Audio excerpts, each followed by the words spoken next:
Mga kababayan, ang oras 11 makalipas ang alas 4 ng hapon. Uy! Nakapag-break ka na ba? Nakapag-relax ka na ba?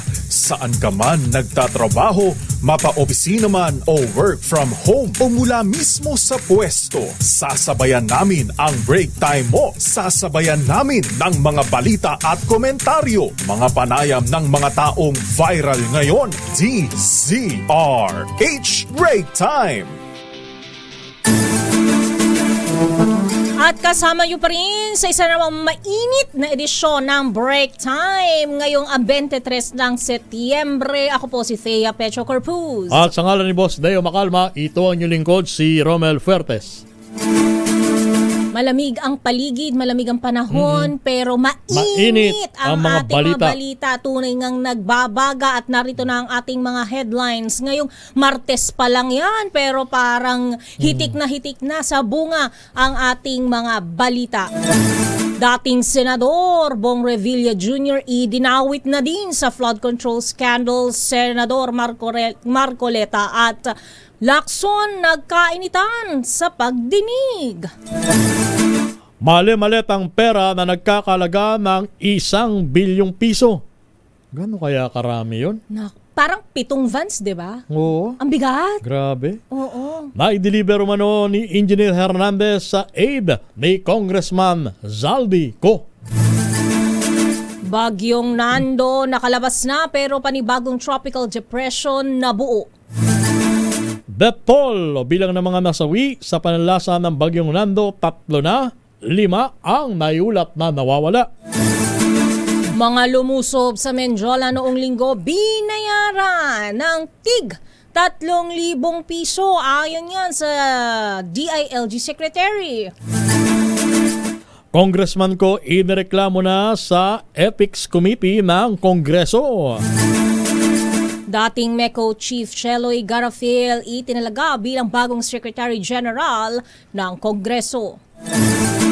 Representative Sara Ilago ng Gabriela Party List nanumpa na bilang bagong miyembro ng Kamara.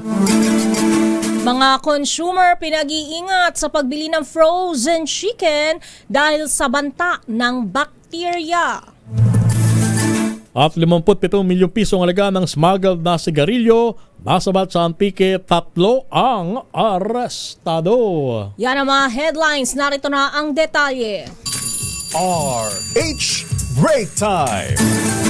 Kinanta ni dating Bulacan 1st District Engineer Henry Alcantara na tinulungan siya ni dating Department of Public Works and Highways Undersecretary Roberto Bernardo na maupo bilang District Engineer ng unang distrito ng Bulacan. Sa kanyang sworn statement sa hearing ng Senate Blue Ribbon Committee, inamin ni Alcantara na taong 2022 nagsimulang magbaba ng pondo si Bernardo sa kanyang opisina kung saan may kasunduan na 25 hanggang 30% ng halaga ng proyekto ay mapupunta sa proponent.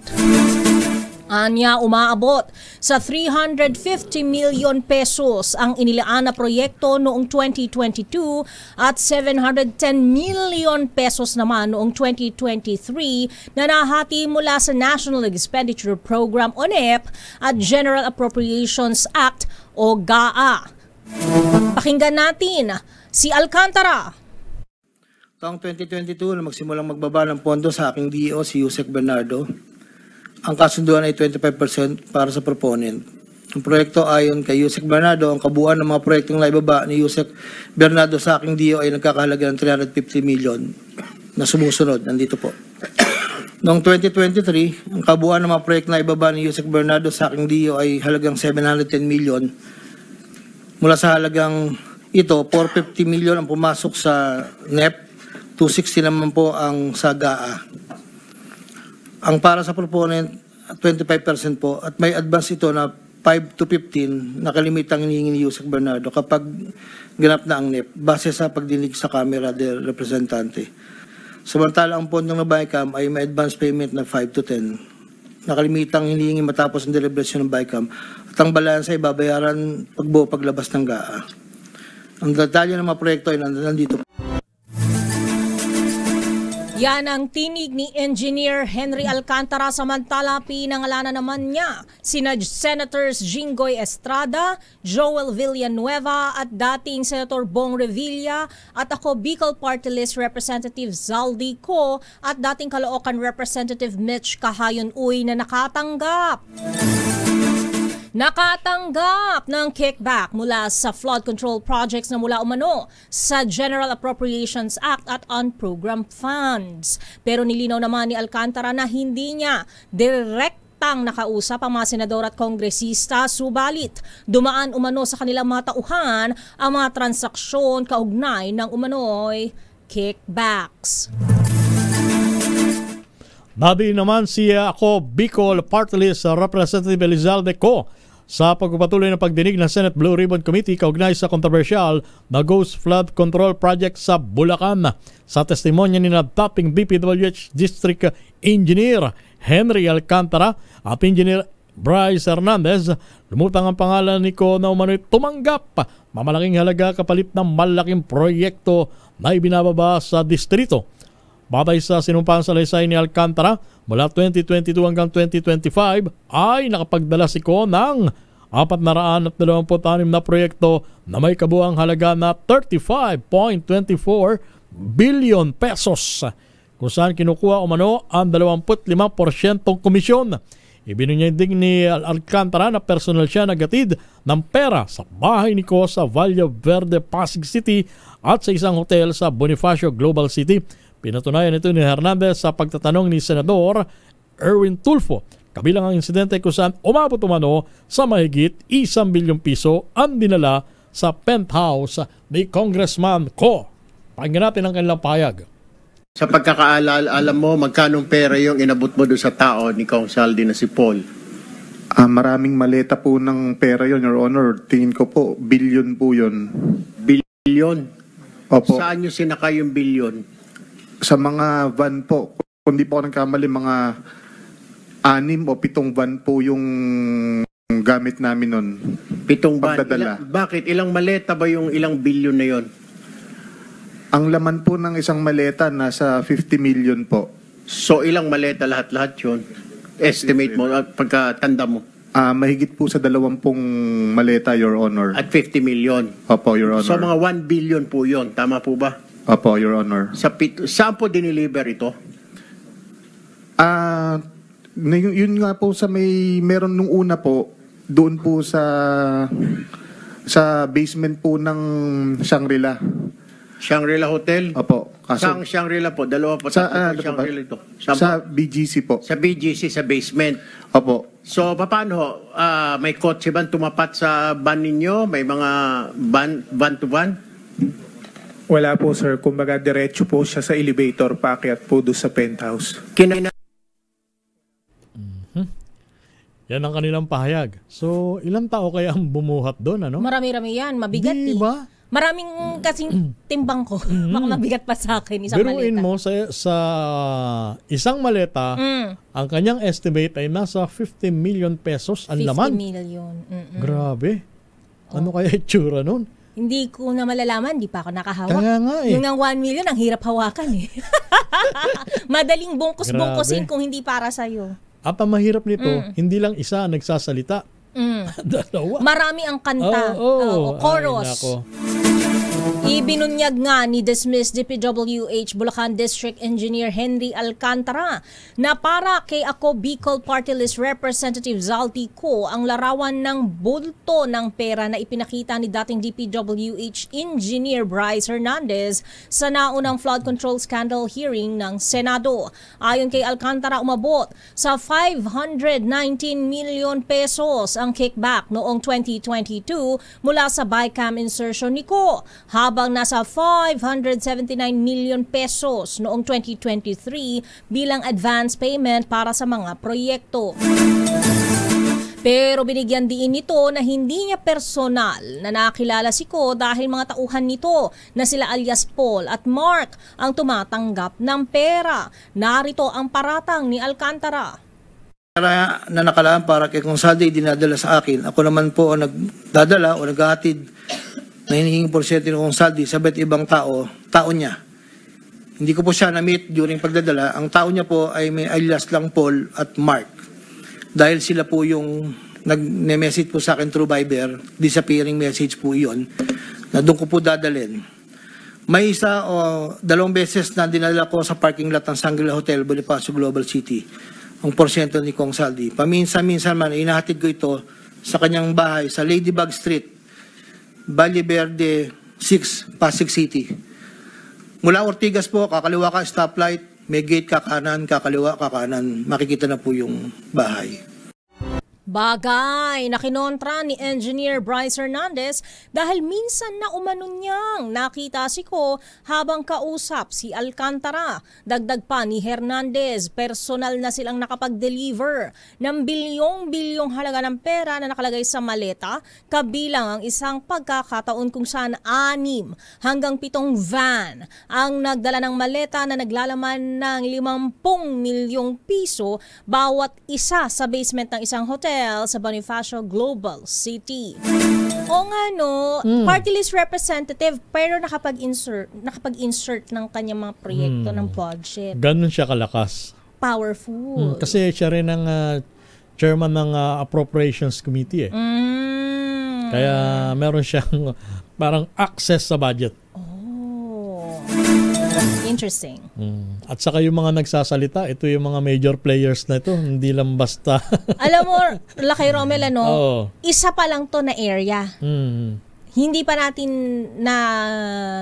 nasasaliksik ang lahat ng sulok at kasingit-singitan ng kontrobersiyang ito. Kumbaga ito lang yung mata ng pigsa, 'di ba? Sabi, tip of the iceberg. Yun. Ayan.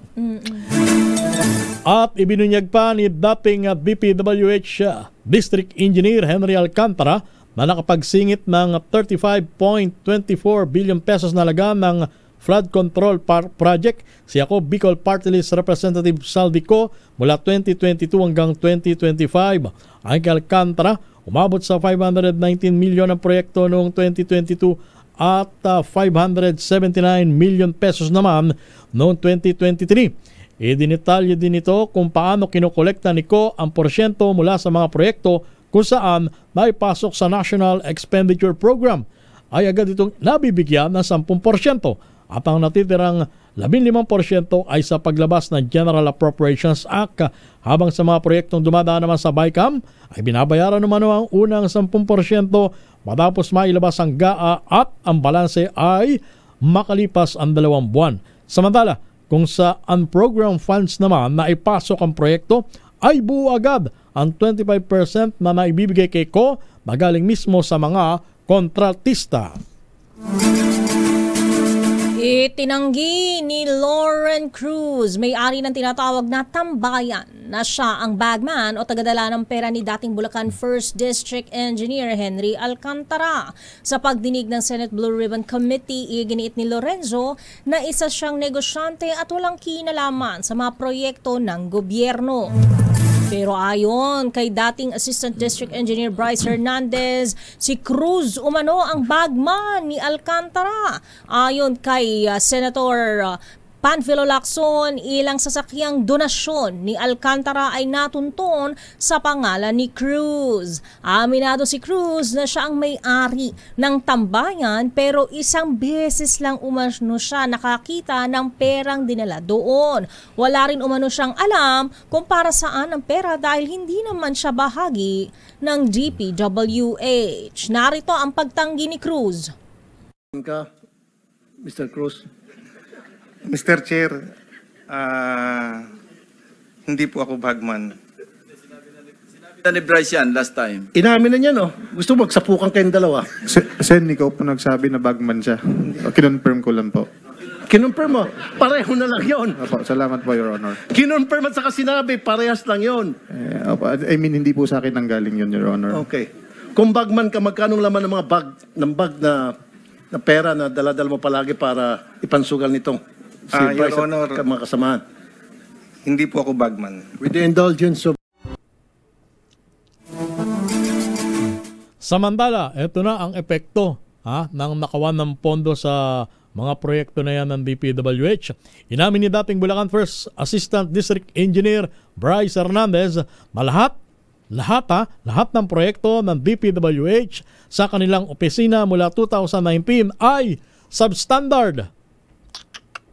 Sa pagdinig ng Senate Blue Ribbon Committee, sinabi ni Hernandez na hindi nasunod ang tamang plano at pamantayan ng mga proyekto dahil sa obligasyon na ibinibigay sa mga proponent. Kabilang na anya sa mga nasabing proyekto ang flood control, mga gusali, kalsada at maging ang mga silid-aralan. Diretsa ding sinabi ni Hernandez na walang proyektong tumugma sa nakasad sa plano ng DPWH sa lugar na nagsimula anya na maupo bilang district engineer si Henry Alcantara noong 2019. Pakinggan natin ang kanyang paliwanag. Bryce, sinasabi mo lahat ng proyekto ninyo substandard? Opo, Your Honor, kasi lahat po ito may obligasyon na kailangan itago. Lahat? As in, hindi lang flood control?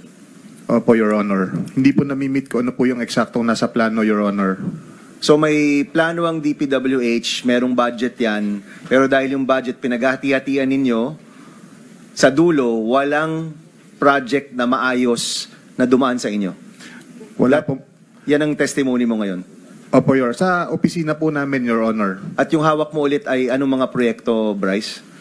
Yung hawak nyo ni Alcantara? Meron pong mga flood control structures, meron pong mga building, meron pong mga kalsada. Pati classroom, kasama dyan, no? Kasama po, Your Honor. So lahat yan substandard? Opo, hindi po tumatama sa plano na nakadesign talaga para dito. Meron ba kayong proyekto na walang porsyentuhan? Na maayos, na matino? Meron ba? Wala po, Your Honor. Wala. This is Bulacan o buong Region 3? Hindi ko po masabi yung sa ibang lugar, Your Honor. Ang sinasabi ko po yung sa nasasakupan po namin, wala po talaga, Your Honor. Parang nakakapangit-ngit kasi isipin na ang obligasyon dapat ng mga naninilbihan sa taong bayan ay ang taong bayan, pero parang nagiging obligasyon na lang para sa iilan. And to think, ang nagsasalita ay mga engineer. So supposed to be. They are supposed to ensure the safety of Tama. all the infrastructure, of all the structures, of all the buildings. Tama. And we're talking about buildings supposedly built for the students. Diba? And we're supposed to take care of these students. Safety is our priority for the young, for the youth.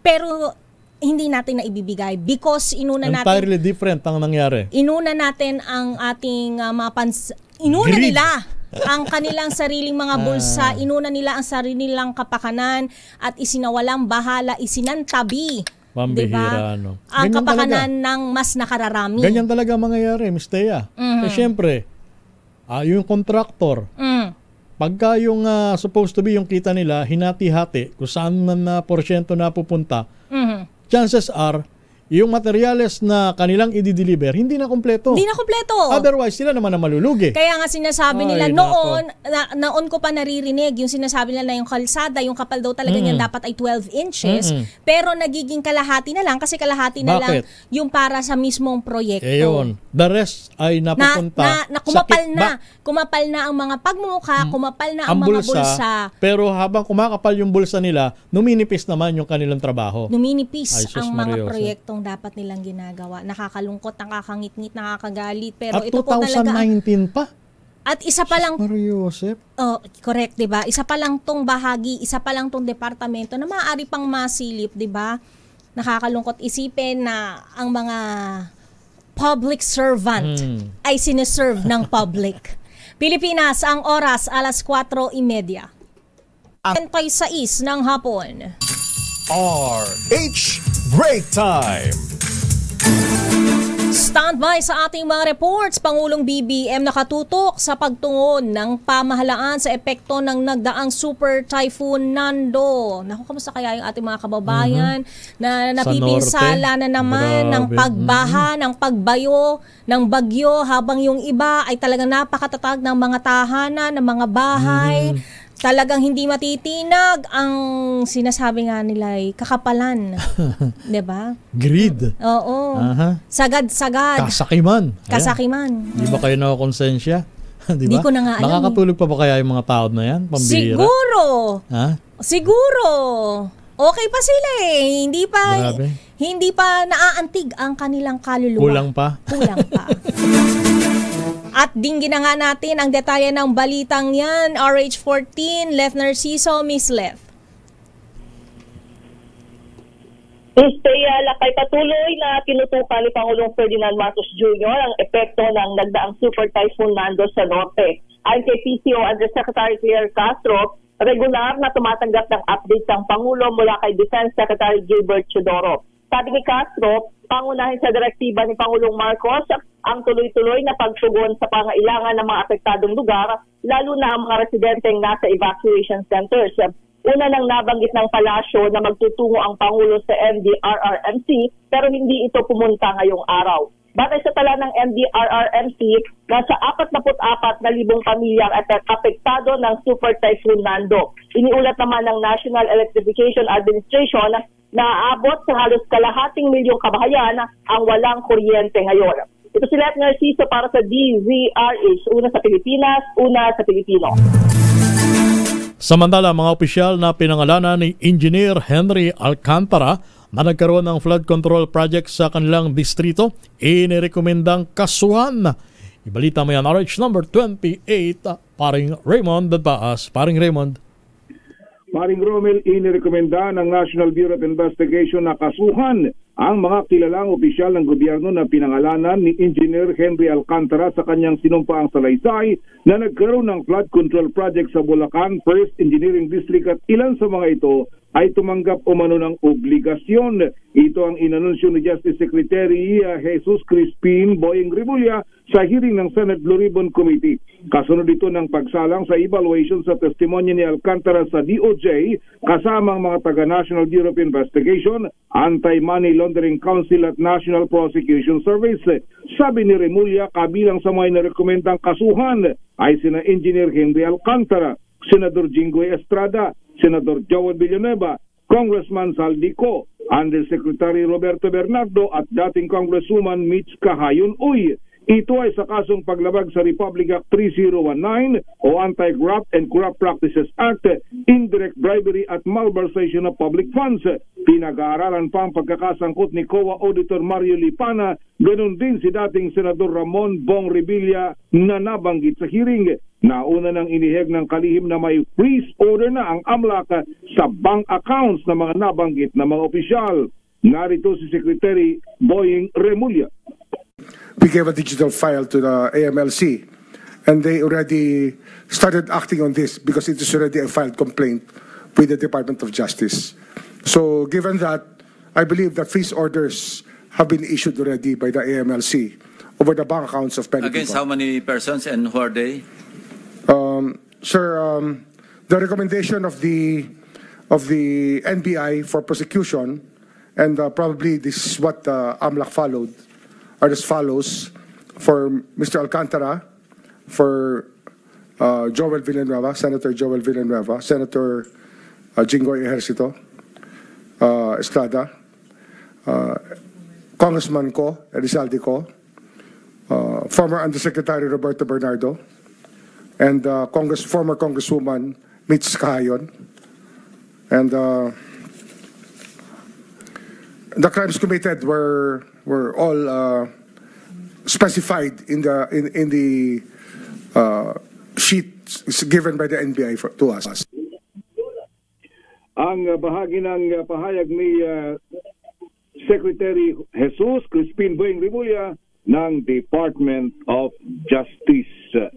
Itong sa matapos ang hearing ay nag-break kaninang alas 3:20 ng hapon, tinapos ni Senador Ping Lacson ang hearing ng Senate Blue Ribbon Committee at dahil sa araw ng Huwebes, mayroon pang karugtong na pagdinig at manawa daw yung mga senador sa pagtatanong sa mga iimbitahang mga resource persons. Sa pagsisimula naman ng sesyon ngayong hapon ay may mainit ding palitan ng pananalita sina Senador Jinggoy Estrada, Senador Kiko Pangilinan, dahil pa rin sa usapin ng katiwalian at yung detalye atin namang isusunod. Mula sa Senado, ito si RH28 Raymond Dadbaas para sa DZRH, una sa Pilipinas, una sa Pilipino. Nagiging mainit ang ulo ng mga tao, di ba?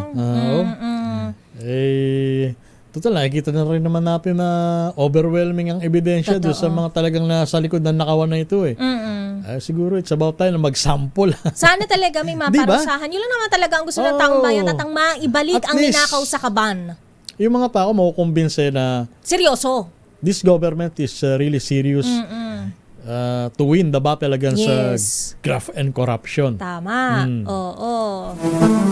Maraming salamat Lakay Raymond. Samantala, nakikipag-ugnayan na sa kanyang mga abogado at sasagutin lahat ng alegasyon sa kanya. Idatay mong balitang yan, RH12 Milky Ganan, Manang Milky.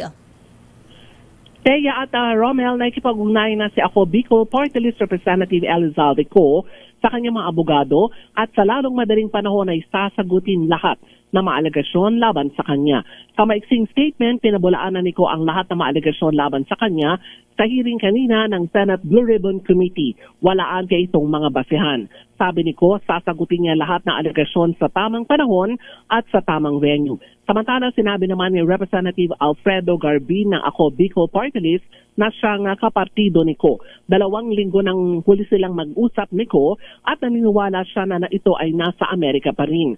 Sa impormasyon ni Garbin, September 24 o bukas ay meron itong nakaschedule na medical check-up sa Boston. Samantala, September 28, magtatapos naman ang 10 araw na deadline na ibinigay ni House Speaker Faustino D. III para umuwi na ng bansa si Ako Bicol Party List Representative Elizalde Co. Ayon kay Representative J.C. Abalos ng 4-piece Party List, ang chairman ng House Committee on Ethics, bibigyan nito ng pagkakataon na makapagbaliwanag si Ko. Sabi ni Abalos, humingi na rin siya ng pahintulot kay Speaker D na magsagawa ng investigasyon. Pero bukod dito, tumanggi na siyang banggitin ang iba pang mga gagawin ng komite. Matatandaan na revoke na ni Speaker D ang travel authority ni Ko at kailangan na itong bumalik sa bansa sa lalong madaling panahon. Narito si 4-piece Party List Representative J.C. Abalos.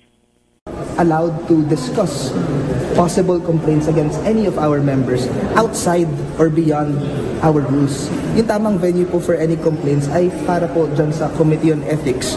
And in any case, kung ano po ang magiging recommendations ng committee, yan naman po ay i-report sa plenaryo, and the recommended disciplinary action is always up to the wisdom of the plenary as a whole. So napakahalaga po na i-uphold natin yung impartiality ng ating committee, and we must only act on verified complaints substantiated by evidence na ipapresenta sa aming committee. Ang naging pahayag ni Representative J.C. Abalos, ang chairman ng House Committee on Ethics. Ako si Milky Ganan, nagulat para sa DZRH, una sa Pilipinas, una sa Pilipino. Samantala, AFP nananatiling impact sa kabila ng panawagan ng ilang retiradong sundalo laban sa Marcos administration. RH number 52, Edniel Parosa. Edniel. Babalikan natin mamaya si Edniel. Samantala, tanungin muna natin si Noche Cacas kung kamusta ang kanyang kinalalagyan dyan sa Pasay. RH27, Noche Cacas. Malakas ba ang ulan? Sobra ba lakas ng ulan? Noche Cacas. Noche. Romel at Miss Taya, nagpapatuloy ang buhos ng ulan, particular na dito sa lungsod ng Pasay at Parañaque area. Ang Ninoy Aquino International Avenue o NAIA Avenue ay nag-zero visibility kanina lamang dahil sa malakas na buhos ng ulan, kasabay rin ng malakas na hangin. Ang Rojas Boulevard ay maluwag naman sa daloy ng trapiko, pero nakakaranas pa rin ng pag-ulan, particular na dito sa area ng Pasay City, Rojas Boulevard. Yung southbound lane naman, itong Rojas Boulevard ay maluwag naman sa daloy ng trapiko hanggang Mia Road. Yung ilang mga rider, yung motorcycle rider, delivery rider, ay biglang naghanap ng masilungan para makaiwa sa babasa ng buhos ng ulan. Yung iba naman ay biglang bumagal sa pagmamaneho yung kanilang sasakyan dahil sa malakas na hangin at buhos ng ulan na halos hindi makikita ang kalsada. So yan ang sitwasyon ngayong hapon dito sa Paranaque area at lungsod ng Pasay. Alas 27, ito yung DZRH, una sa Pilipinas, una sa Pilipino. Maraming salamat, Noche Kaka. Samantala, balikan natin si Edniel Parosa mula sa Campo Aguinaldo. Edniel. Mukhang malakas ang ulan. Edniel Parosa. Edniel. Narinig ko yung background Ayan. Go ahead. Solido ang sinatahang lakas ng Pilipinas. Sa kabila ng mga panawagan ng ilang retiradong sundalo laban sa Commander-in-Chief na si Pangulong Bongbong Marcos. Yan ang tiniyak ni AFP spokesperson Colonel Francel Padilla. Patapos ang anti-corruption rally itong September 21 na nilahukampi ng United People's Initiative o IPI. Miyembro ng IPI ang ilang umanong dating uniformado kasama na si retired General Romeo Poquis na kilalang buwabatikos sa PBBM admin gamit ang social media. Nagtipon pa ang ilang miyembro ng IPI sa Gate 4 ng Camp Aguinaldo, Kamakalawa para ipanawagan ang pagre-resign ni Marcos Jr. Gate Padilla, suportado ng AFP laban kontra korupsyon ng PBBM admin na silang nagpa-imbestiga sa manomalyang fraud control project ng DPWH. Gayunman, manatili mo ng profesional ang AFP at hindi papatinag sa panawagan ng mga dati nilang kabaro. Pakinggan natin ang tagapagsalita ng AFP. We continue po to support the anti-corruption drive ng ating Pangulo at ang ating mga kababayan ng buong sambayan ng Pilipino at ng taong bayan against corruption in general. Internally po, we can say that the armed forces of the Philippines remain intact. We are professional. Our loyalties remain to be with the Constitution and the flag and the duly constituted authorities. Ang tinig ng AFP spokesperson. Sa ngayon, nandito tayo ngayon sa General Headquarters pa rin ng AFP kung saan naipit tayo sa malakas na buhos ng ulan. May kasamang bahagyang paghangin at napakadilim pa rin kalangitan ngayong Martes na ito ng hapon. Ako sa Edniel Parosa, nag-uulat para sa DZRH. Una sa Pilipinas, una sa Pilipino.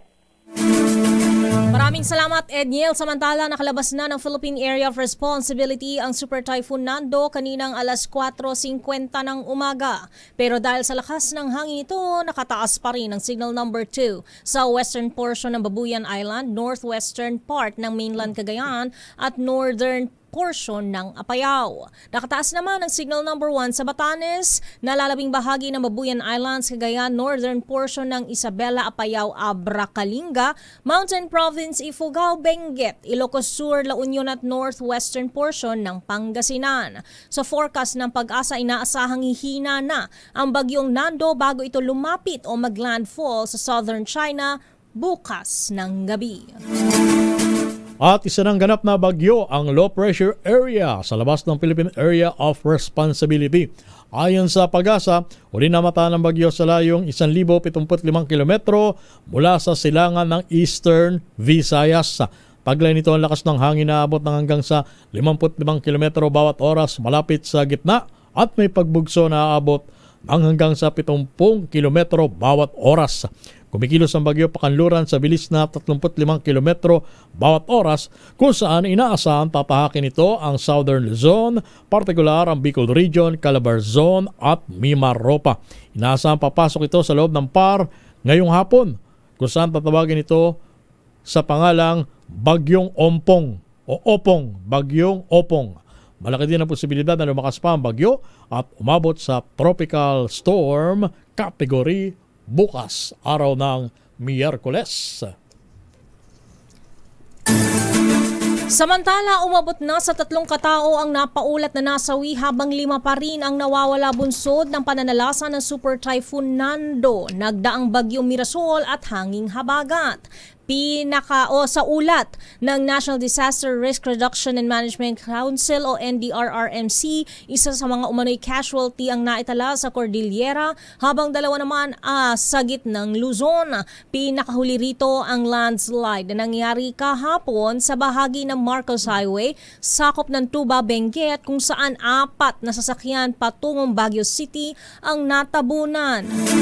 Bukod dito, 4 ang nawawala sa Central Luzon habang 1 ang missing sa Bicol Region at 9 naman ang napaulat na nasaktan o nasugatan dahil sa bagyong Nando. Ngunit nilinaw ng NDRRMC na patuloy pang vina-validate ang naturang mga insidente kung may kinalaman ba sa hagupit ng super typhoon. Samantala 4,360 families o mahigit sa 13,000 individual ang nananatili sa mga evacuation center.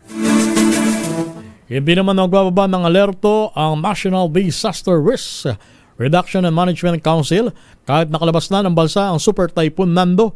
Ayon kay Office of Civil Defense spokesperson Junie Castillo, mananatili ang red alert ng NDRRMC hanggang sa buong linggong ito.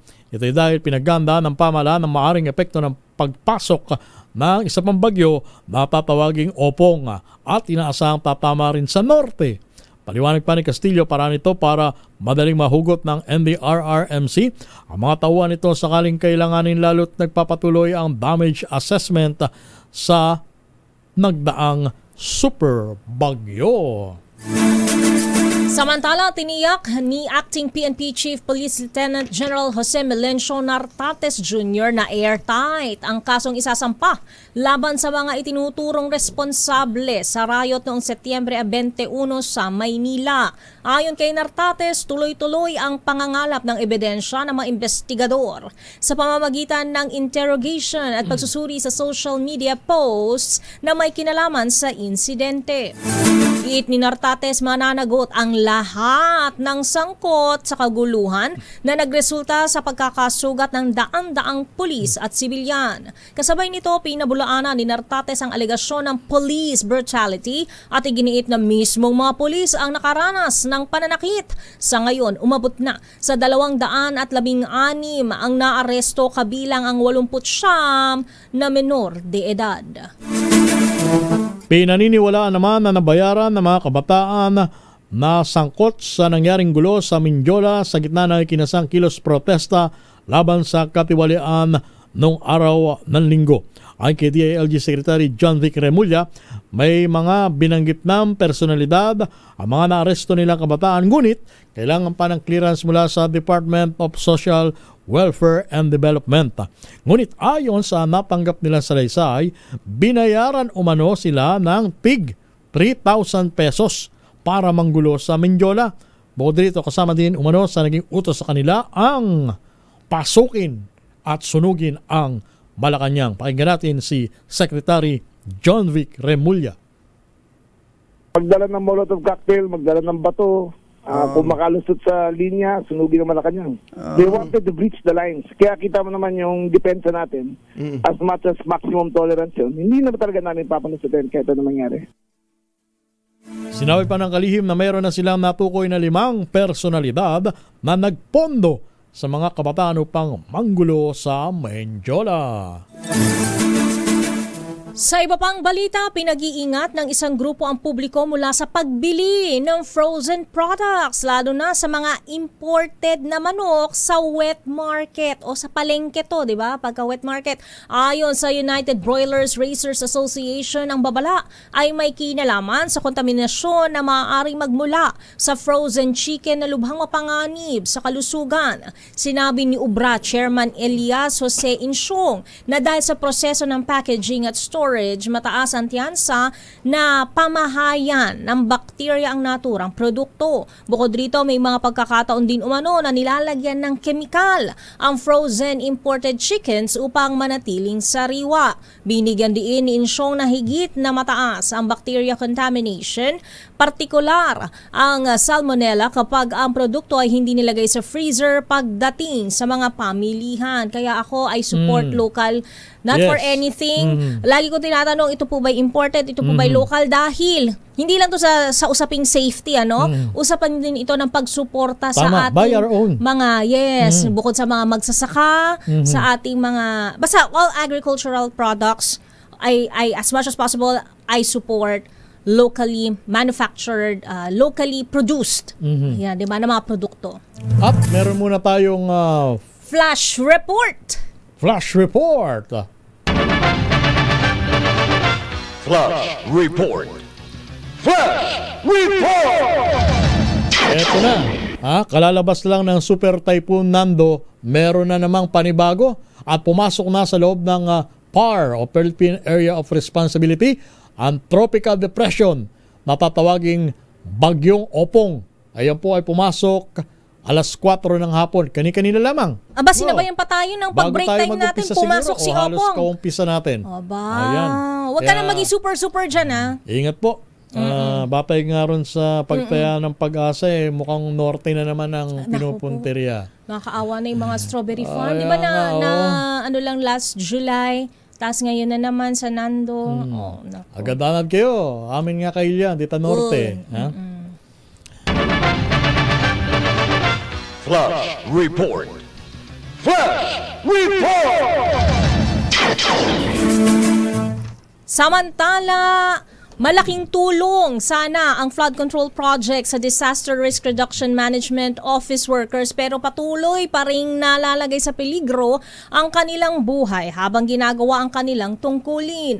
Lubhang nadismaya si Office of Civil Defense spokesperson Junie Castillo sa lumulutang na anomalya at katiwalian sa investigasyon kaugnay sa mga flood control projects. Ayon kay Castillo, mahirap para sa mga kawani ng DRRMO ang malamang napupunta lamang sa ilan ang pondong dapat sana ay nakatutulong sa disaster response at nakakapagligtas ng buhay. Narito naging panayam ng media kay OCD spokesperson Junie Castillo.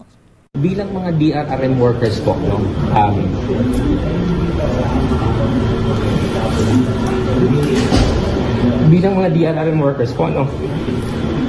dito sa national hanggang dun sa local, masakit po sa amin na itong mga proyekto siyempre na dapat nakakatulong sa trabaho namin, di ba? Sa halip nagagamit ang iilan para kumbaga sa pakinabang lang ng iilan at nakakapagpahirap sa karamihan.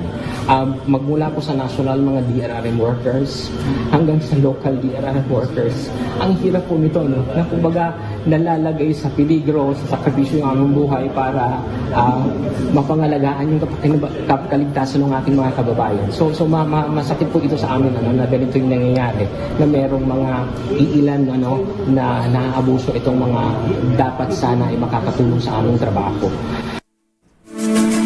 Tignan nyo yan. Yan ang nanginginig-nginig na luha. Diba? Para maluha-luha si ang DRRMO spokesperson na si I'm sure yung luha niya hindi lang may halong kalungkutan, may halo rin yung galit at panghihinayang. Nangingit-ngit yan kasi habang ang mabuhay ninyo, ayan si OCD spokesperson Junie Castillo, habang namimiligro ang mabuhay ninyo, yung iba naman prenteng-prente, diba? Kamal ng salapi nang hindi naman nila salapi. Kung sa bagay, kung maayos nga naman ng flood control projects, hindi sila magiging peligro. At risk, hindi magiging at risk. Hindi magiging peligro ang kanilang buhay sa pagsasagawa ng rescue operation sa panahon ng kalamidad. Baka nga hindi mo na kailangan mag-rescue kasi nga kung maayos naman yung flood control, di ba? Kakasuhan ng illegal assembly, assault at disobedience. Ang mga naresto sa nangyaring riot sa Maynila noong September 21, araw ng linggo. Ayon kay Manila Mayor Isko Moreno, mahigit sa 100 na nadakip ng mga pulis sa naturang karahasan, kabilang ang 89 na minor de edad. Mula sa nabanggit na bilang, 67 ay may tuturing na children in conflict with the law, habang 24 ay children at risk. Sa kabuuan, 172 rioters ang kakasuhan ng paglabag sa Batas Pambansa bilang 880 o Public Assembly Act of 1985 at pagsuway sa Articles 146, 148 at 151 ng Revised Penal Code o Illegal Assembly, Assault against a person in authority at resistance and disobedience. Dumako naman tayo. Ayan. Dumako naman tayo sa ating break time global news kung saan Chinese COVID whistleblower pinatawan ng dagdag na 4 na taon na pagkakakulong ayon niya sa desisyon ng korte. Ay nako, pero kinwestiyon. I-detalye mo ang balitang yan, James Galange. James. Sinintensyahan pa ng karagdagang 4 na taong pagkakakulong ang Chinese whistleblower at journalist na si Zhang Zhan na nag-document umano ng early phases ng COVID-19 sa Wuhan, China. Dati nang nakulong si Zhang noong 2020 dahil sa kasong Peking quarrels and provocal trouble matapos itong i-post ang mga kuwang litrato at video ng mga hospital at tila ghost town ng mga kalsada matapos mag-lockdown ng sumiklab ang pandemya. Ngunit wala naman umanong binigay na pahayag kung bakit ito nanagdagan ng sentensya kung saan ayon nga raw sa mga activist group, ginagawa lang naman daw nito ang kanyang trabaho na maghatid ng balita. Ayon sa RSF o Reporters Without Borders Asia Pacific Advocacy, dapat niyang kilalanin bilang isang information hero at hindi kinukulong sa malupit at di makaturong ang mga kondisyon sa kulungan ang mga mamahayag na nagsusulong ng katotohanan. Sinubukang hinga ng mensahe ng international press ang Chinese Foreign Ministry at tukuyin kung mayroon nga din bang legal na representasyon ang naturang whistleblower. Ngunit hanggang sa ngayon ay wala pa itong binibigay na mensahe. Ito si James Galangin ng DZRH TV, una sa Pilipinas, una sa Pilipino. At sa balitang pampalakasan, Team USA pasok na sa quarterfinals ng FIVB Worlds. Ibalita mo yan, Millie Borja. Millie? Unti-unti na nakukumpleto ang mga team na sasabak sa quarterfinals ng FIVB Volleyball Men's World Championship. At ang ilan nga sa mga team na dapat nating abangan ay ang USA, Poland at Italy. Pasok na ang Team USA sa quarterfinals ng 2025 FIVB Volleyball Men's World Championship matapos talunin ng Slovenia sa 4 na sets sa round of 16 match noong Lunes ng gabi sa Mall of Asia Arena. Umabante ang Americans sa pangunguna ni Gabriel Garcia na umiscore ng 26 points kasama ang 7 service aces, 4 na blocks at 15 kills. It was a fun game, long game, a team that matched us in our block and defense. We're a really good blocking team, but Slovenia is an extremely good blocking team. They have a lot of defenders and blockers, experienced players. So I think we struggled with that a little bit in the beginning, but after that we kind of took our own rhythm and played USA volleyball, and I think that was the best thing we could have done, the key of the win. I'm happy. Yeah, I can say I'm happy with it. I'm happy that everything worked out the way it did. The way I impressed myself going back to the line and serving pretty tough on Slovenia. I think that's the main thing I'll take away. Just same every game, get back there and try to do your job the best you can. Nagdagdag pa ng 15 points si Ethan Champlin habang 13 points naman kay Jordan Ewert. Natalo ang USA sa unang set pero bumawi sa ikalawa kung saan nagtapos ng panalo si Ewert. Tuloy-tuloy ang kontrol ng Americans sa ikatlo at ika-4 na set hanggang sa maselyohan ni Garcia ang panalo sa pamamagitan ng isang ace. The serve line, we made too many direct errors in attack. And then the trend switch, we became better serving team and we committed less attacking errors, and there was a difference. It was not about adjustment so much, it was just about play our game, USA volleyball. We don't have to do more, we don't have to do less. Just do what we've been doing lately and it's going to be enough.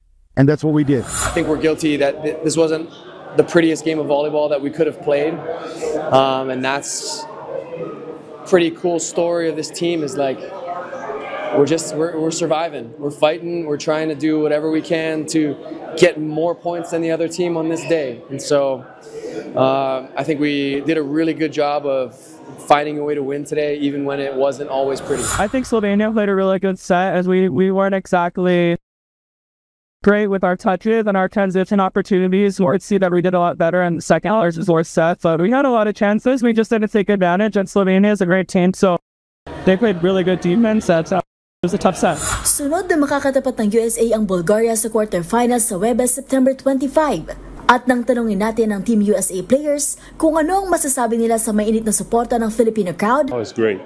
It's great. Playing here is like a home game. I said in the last interview, it's like for us it's a home game and even better, you know. So every play, every point, even if we're up, we're down, we're losing or we're winning, they're there and supporting us all the time. The Filipino fans I can hear them chanting right now, like USA. It's just, we're very lucky that they chose us to be able to be supporting, and you know, there's so much gratitude, and honestly, like, it's really helpful for us when we're out there feeling the support, feeling the energy in the arena, when we're on the court, when we're rolling and doing well, or when things are, you know, we need to side out and they're bombing, and helping us play the best we can is a blessing, and we're super grateful for it. Samantala, maliban sa Team USA, pasok na rin sa quarterfinals ng defending champion Italy at Belgium na mag-aharap sa September 24. Nasusundan ng laban sa pagitan ng world number 1 Poland at Turkey. Magpapatuloy ang round of 16 ngayong araw ng Martes kung saan makakasagupa ng Tunisia ang Czechia habang magtatapat naman ang Serbia at Iran sa kaparehong araw. At yun ang mga latest updates sa mundo ng sports. Ito si Millie Borja ng DZRH TV, una sa Pilipinas, una sa Pilipino.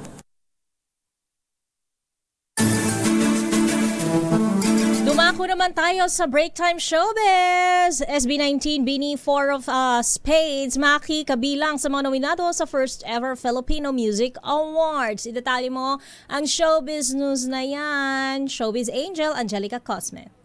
Magsasama-sama ang mga bigating OPM stars sa kauna-unahang Filipino Music Awards sa susunod na buwan. At kaugnay niyan, inilabas na rin ang listahan ng mga nominado para sa People's Choice Awards Artist category. Kabilang na nga riyan ang P-Pop Kings SB19, Nation's girl group na Bini, rock icon na si Rico Blanco, dilaw hitmaker na si Maki, singer-songwriter TJ Monterde, bandang December Avenue, rapper na si Flo G, Hev Abby, 3-member girl group na G22 at Cup of Joe na nagpasikat ng kantang Multo. And speaking of Multo, ang viral hit na yan pasok naman sa list of nominees para sa People's Choice Awards Song category. Ilan nga sa mga kalaban nito ang comeback single na Aura ng 4 of Spades, Dongka ng SB19, Blink Twice ng Bini, Marilag ni Dionela, Namumula ni Maki, Kalimutan Ka ng rapper-singer na si Skusta Klee, My Day ng hip-hop star na si Hail Mary, at Sa Bawat Sandali ng rising artist na si Amel Sol. Bukas ang botohan sa FilipinoMusicAwards.com hanggang sa October 3, habang makikilala mga mananalo sa October 21 sa Mall of Asia Arena. At yan ang latest sa mundo ng mga sikat. Ito po ang inyong showbiz angel ng DZRH TV, una sa Pilipinas, una sa Pilipino. At yan ang kabuuan ng ating programang Break Time. 73 araw na lamang at Pasko na, habang tayo nagka-countdown ng Kapaskuhan. Ang iba naman dyan, araw-araw Pasko. Pasko. Alam niyo na kung sino yung mga yon. Di bale, darating din ang panahon, mapapanagot din kayo. Nakasama niyo po, ako po si Thea Petro Corpus. At sa ngalan ni Boss Deo Macalma, ito ang inyong lingkod, si Romel Fuertes. Pilipinas, susunod ang balansyadong pagbabalita hatid sa atin ni Ka Henry Uri at Miss Kay Karen Oyong.